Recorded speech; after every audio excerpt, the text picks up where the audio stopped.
أما بعد فقد قال الله تعالى في كلامه المجيد وفرقانه الحميد. أعوذ بالله من الشيطان الرجيم. بسم الله الرحمن الرحيم. ولو شاء ربك لآمن من في الأرض كلهم جميعا. সাদাকাল্লাহুল আযীম।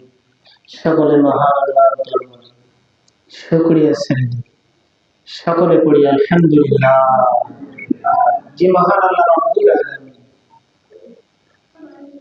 আমাদেরকে অত্যন্ত মহব্বত করে, দয়া করে, মায়া করে আল্লাহ রাব্বুল আলামিন আমাদেরকে সুস্থতা দান করেছেন, সেই মহান প্রভুর দরবারে আবার শুকরিয়া আদায় করি আলহামদুলিল্লাহ।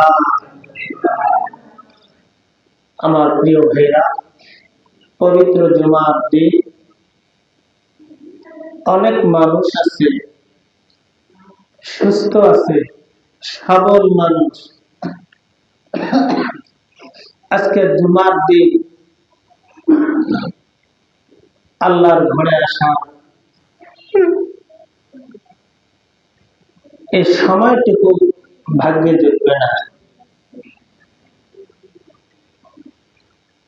আমাদেরকে আল্লাহ রাব্বুল আলামিন এই সুযোগটুকু করে দিলে, দুনিয়ার কাজ থেকে ফারেক করে, সমস্ত ঝামেলা থেকে মুক্ত করে জুমার দিনে আল্লাহর ঘরে এসে বসার তৌফিক দান করেছেন এবং আল্লাহ রাব্বুল আলামিন কোরআনুল কারীম খানা থেকে বলা এবং শোনার সুযোগ করে দিয়েছেন। মহান আল্লাহর দরবারে আমরা আবারও শুকরিয়া আদায় করি, সকলে পড়ি আলহামদুলিল্লাহ। আমরা সকলে পড়ে নিই সাল্লাল্লাহু আলাইহি ওয়াসাল্লাম। সংক্ষিপ্ত আলোচনা, মনোযোগী হবেন, মনোযোগ দেন।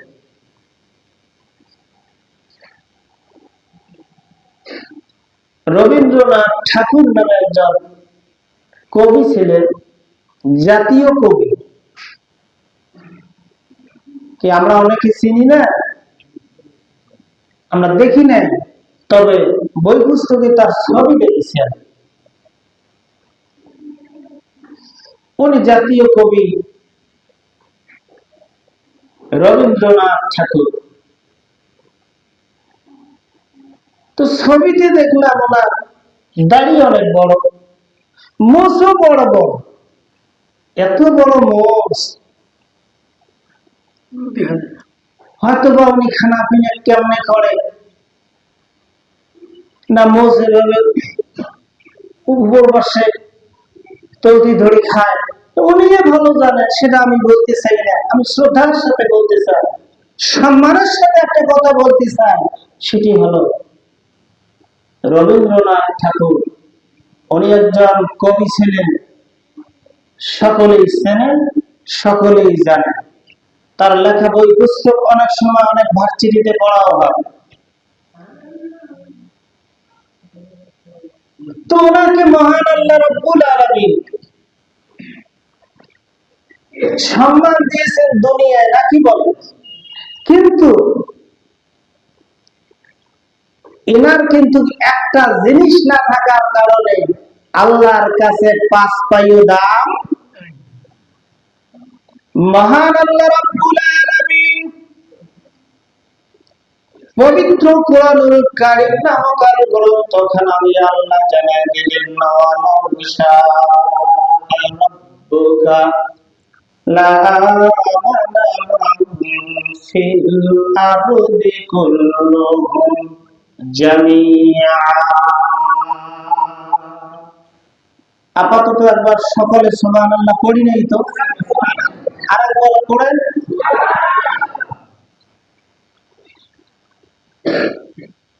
আল্লাহ রাব্বুল আলামিন ইচ্ছা করলে বাঁচান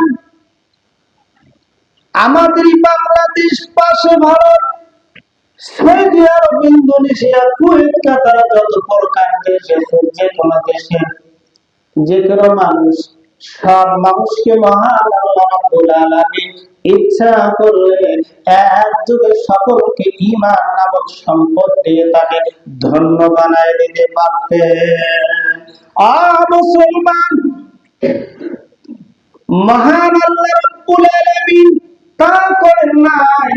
জাগতিক সম্পদ মহান আল্লাহ রাব্বুল আলামিন যাকে ইচ্ছা তাকে দান করতে পারেন, কিন্তু ঈমান নামের সম্পদ, ঈমান নামের দৌলত, ঈমান সকলে মহান আল্লাহ রাব্বুল আলামিন দান করেন না। তাই তো ভাইজান, রবীন্দ্রনাথ ঠাকুর নামে যে মানুষটি অনেকের শ্রদ্ধার পাত্র, কিন্তু বাপজান ঈমান না থাকার কারণে মহান আল্লাহ রাব্বুল আলামিনের কাছে তার কোনো পাঁচ পাইও দাম নাই। যাদের কলিজার মধ্যে ঈমান আছে, এই মানুষটা মহান আল্লাহর দরবারে তার দাম আছে না না?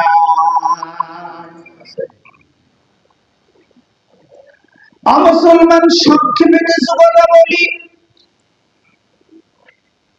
লক্ষ্য করবেন বাপজান, মহান আল্লাহ রাব্বুল আলামিন ডাক দিয়ে বলছেন, ওমা কানা লিনাফসিন আন তুমিনা ইল্লা বিইذনিল্লাহ। পড়েন সুবহানাল্লাহ, পড়েন। আল্লাহ ডাক দিয়ে বললেন, আমার ইশারা ছাড়া একটি মানুষ ঈমান গ্রহণ করতে পারবে না। ভাইজান, তাহলে বোঝা যায় মহান আল্লাহ রাব্বুল আলামিন আমাদের প্রতি ইশারা আছে। মহান আল্লাহ আমাদেরকে মহব্বত করে, আল্লাহ রাব্বুল আলামিনকে ভালোবাসে। আমাদেরকে মহান আল্লাহ রাব্বুল আলামিন ঈমান নামক সম্পদ দিয়া, ঈমান নামক দৌলত দিয়া এই মানুষটাকে দুনিয়া আখিরাতে শান্তি দান করে দেয়। জোরে বল সুবহানাল্লাহ। ঈমান সকলে পাবে না। আমার বন্ধুগণ, আমার ভাইজান, লক্ষ্য করবেন, বুঝার জন্য একটু কথা বলে দেয়। জুনাইদ বাগদাদী নামে একজন মানুষ ছিলেন, আল্লাহর বন্ধু ছিলেন জুনাইদ বাগদাদী রাহমাতুল্লাহ আলাইহি। অনেকে জানেন, অনেকে জানেন না। ভাইজান লক্ষ্য করেন, কান লাগাই শুনেন, জুনাইদ বাগদাদী রাহমাতুল্লাহ আলাইহির দরবারের মধ্যে হঠাৎ করে একজন ইহুদি চলে আসলেন। জুনাইদ বাগদাদী রাহমাতুল্লাহ আলাইহি তাদের দরবারে তালিম দিচ্ছেন, তরবিয়ত দিচ্ছেন। এমন সময় যাতায়াত করে একজন ইহুদি মানুষ আসে। হঠাৎ করে একদিন দেখা যায় ইহুদি নাই, আমার পরের দিন এসেছে। জুনাইদ বাগদাদী রাহমাতুল্লাহ আলাইহি বললেন, হুজুর গো, ও হুজুর, আমাকে আজকে একটু ছুটি দাও, আমার একটু ছুটি লাগবে। জিজ্ঞাসা করল, কেন? তার কারণ কি? তার মানে কি হঠাৎ করে ছুটি চাও কেন? জুনাইদ বাগদাদী রাহমাতুল্লাহ আলাইহি জিজ্ঞাসা করলেন। ইহুদি বললেন, হুজুর